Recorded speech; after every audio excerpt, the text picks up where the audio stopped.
Welcome to our channel Madhu Gopi journey. இன்றைக்கி strawberry கார்டனை தான் ஃபுல்லாக நம்ம சுற்றி பார்க்க போகிறோம். இது என்ட்ரன்ஸில் வந்து இப்படி தான் ஃப்ளவரால் ஒரு என்ட்ரன்ஸ் இருக்கும். உள்ளே நுழைஞ்சோடனே ஒரு ஸ்விம்மிங் பூல் இருக்கும். அங்கேருந்து நம்ம நகர்றதுக்கே ரொம்ப நேரம் ஆகும். ஏன்னா ரொம்ப அழகாக செட் பண்ணி வச்சுருப்பாங்க. இது தைஃப்பில் வந்து மவுண்டெயின் கிட்டே இருக்குது. இது தைஃப்னாவே கிளைமேட் வந்து கூலிங்காக தான் இருக்கும். சவுதியிலே கூலிங் ஏரியா தைஃபு. கிளைமேட் வந்து சேஞ்ச் ஆகிருக்கும். அந்தளவுக்கு ஹீட் இருக்காது. இங்கே நடுவில் பாத்வே கொடுத்துருப்பாங்க. அதை போய் நம்ம பார்க்கலாம். இங்கே சுற்றி பாருங்கள், ஒரு செட் அவுட் ஏரியா வந்து அழகாக டெக்கரேஷன் பண்ணியிருப்பாங்க. ஒரு கிளி கூண்டு மாதிரியே இருக்கும். ரிலாக்ஸேஷனுக்காக கண்டிப்பாக இந்த பிளேஸை நம்ம சூஸ் பண்ணலாம். அந்த அளவுக்கு நேச்சராக இருந்தது. சூப்பராக எல்லாமே செட் பண்ணி வச்சுருந்தாங்க.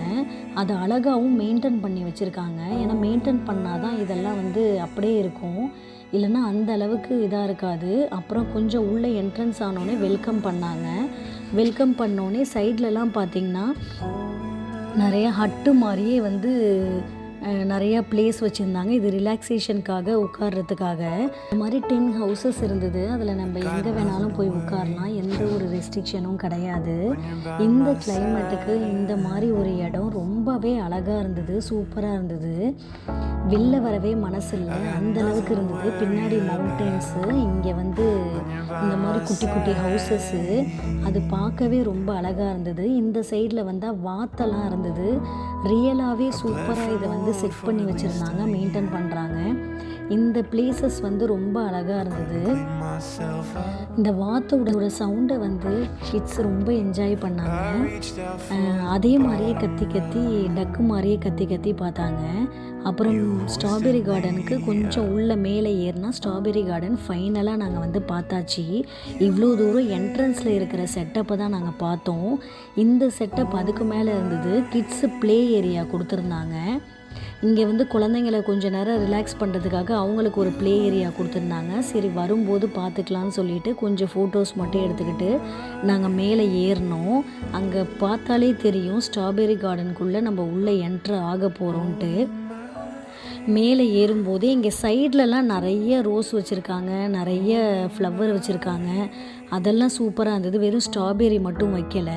நாங்கள் உள்ளே போயிட்டோம். உள்ளே போனோடனே அங்கே வந்து என்ட்ரன்ஸில் வந்து கன்ஃபார்மாக வந்து நம்ம டிக்கெட் வாங்கி தான் ஆகணும். அதுக்கு வந்து ஒரு பவுல் வந்து 25 ரியால்னு அவங்க சார்ஜ் பண்ணாங்க. நாங்கள் 4 பவுல் வாங்கிக்கிட்டோம். ஸ்ட்ராபெரி பறிக்கலாம், என்ஜாய்மெண்ட்டுக்கு தானே வந்திருக்கோம் அப்படின்ட்டு 4 பவுல் வாங்கிட்டோம். அப்புறம் உள்ளே ஃபுல்லாக ஏசி உள்ளே அனுப்பிட்டாங்க. பெரிய இடம் இது, பெருசாக வச்சுருக்காங்க. சுற்றி பார்த்தா அந்த அளவுக்கு இருந்தது. பறிக்க வந்துக்கிட்டே இருக்கும்னு சொன்னாங்க. இதை வந்து நம்ம வீட்டில் வைக்க முடியுமான்லாம் எனக்கு தெரியல. ஆனால் இங்கே நல்லாவே வச்சுருந்தாங்க. சூப்பராக மெயின்டைன் பண்ணாங்க. பறிக்க வந்துக்கிட்டே தான் இருக்குது. ரொம்ப இனிப்பாக இருந்தது. எப்பொழுதுமே ஸ்ட்ராபெரி நான் சாப்பிட்ட வரையும் புளிப்புத்தன்மையோடு தான் இருக்கும். இது நல்ல இனிப்பாக இருந்தது. எங்களுக்கே ஜாலியாக இருந்தது. ஏன்னா ஆளுக்கு ஒவ்வொரு கையில் சிசர் கொடுத்துட்டாங்க. அதை கட் பண்ணி நம்ம வந்து சாப்பிட்டுக்கலாம், எவ்வளோ வேணாலும் சாப்பிட்டுக்கலாம். ஆனால் அந்த பவுலில் மட்டும்தான் நம்மளால் ஃபில் பண்ண முடியும். அப்படி தான் சொல்லி அனுப்புனாங்க. வீட்டில் காய்கறி தோட்டம் மாடியில் வச்சுருப்போம்ல, அதை எடுத்து நம்ம சமைக்கும் போது எவ்வளோ நமக்கு ஒரு மனசுக்குள்ளே சந்தோஷம் இருக்கும். அதே மாதிரி தான் எங்களுக்கும் இருந்தது.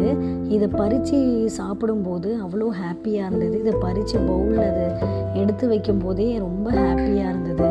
நம்ம எவ்வளோ தான் நம்ம ஊரில் வாங்கியிருந்தாலும் நம்ம கையால் பறித்து சாப்பிடும்போது அது பெரிய சந்தோஷத்தை கொடுக்கும். செம ஹாப்பியாக இருந்தது. இதை நாங்கள் கேட்டோம், நிறைய ஸ்ட்ராபெரிஸ் இல்லையே அப்படின்ட்டு. பறிக்க அது வளர்ந்துடும், உரம்லாம் கரெக்டாக போட்டிருப்போம் அப்படின்னு சொன்னாங்க அவங்க. ரொம்ப நேரம் ஆளை காணும்னு அவர் பின்னாடியே வந்து நிற்க ஆரம்பிச்சிட்டாரு. நாங்கள் மோஸ்ட்லி பவுலில் எடுத்து வைக்கிறதோட நிறைய சாப்பிட்டு பார்த்தோம். எல்லாமே ஒரே டேஸ்ட்டில் தான் இருந்தது. ஏன்னா ஒன்று புளிக்கும், இல்லை ஒன்று இனிக்கும். இது எல்லாமே இனிப்பாக இருந்தது. அப்புறம் ஓகேன்னு நாங்கள் வெளில வந்துட்டு கொஞ்சம் நேரம் கிட்ஸை வந்து விளையாட விட்டுட்டு விளையாண்டுக்கிட்டே இருந்தாங்க. அதை கட்டி மழை ஆரம்பிச்சிருச்சு. லைட்டாக தூறல் போட்டோன்னே நாங்கள் வந்து அந்த இடத்த விட்டு கிளம்பிட்டோம். ஆனால் ரியலாகவே இது வந்து எல்லாருக்குமே ஒரு நல்ல வெக்கேஷன் ஏரியாவாக இருக்கும். தைஃபு கன்ஃபார்மாக நீங்கள் எல்லோரும் வந்து சுற்றி பார்க்கணும். இதை நல்ல என்ஜாய்மெண்ட்டாக இருக்குது. கிட்ஸும் நல்லா விளாண்டாங்க, டிஃப்ரெண்ட்டாக விளாண்டாங்க. மழை பெஞ்சாலும் தூறல் போட்டாலும் நாங்கள் கொஞ்சம் நேரம் வெயிட் பண்ணிக்கிட்டு தான் இருந்த இடத்துலேருந்து நம்ம